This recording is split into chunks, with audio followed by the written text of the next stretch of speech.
Okay, so nandito na tayo sa ating screen.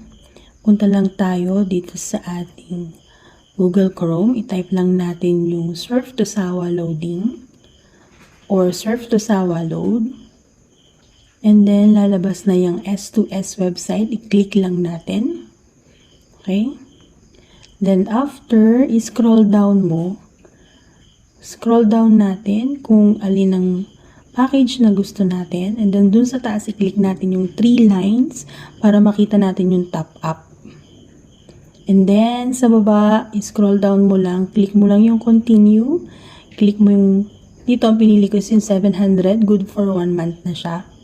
And then, makikita natin yung S2S account number. Ayan, ipipaste lang natin yung ating account number. And then,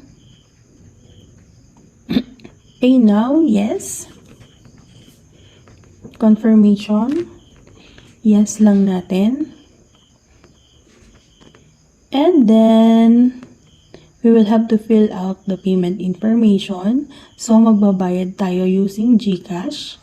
And then, our customer information, lalagay lang natin yung ating email, contact number, and our name. Okay? And then, i-click lang natin yung next sa baba. Okay? Check natin yung ating details, payment information, billing details. Okay?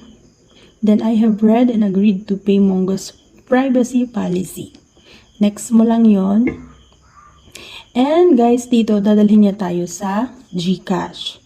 So, maglalagin lang tayo sa ating GCash para makapagbayad tayo dito sa ating Surf to Sawa prepaid internet. Okay? Login lang tayo and then i-enter lang natin yung 6-digit authentication code. And then, next.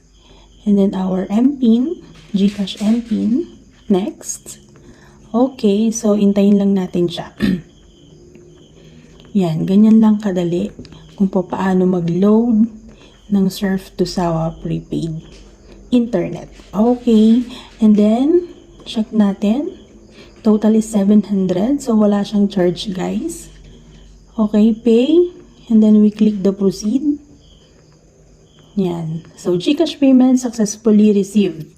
You may now close the window. Okay, so pumasok na yun. Makaka-receive tayo ng notification na pumasok na ating load or na-loadan na natin yung ating Surf to Sawa prepaid internet. So, you are now registered to unlimited internet valid for 30 days for 6 gadgets. Ayun.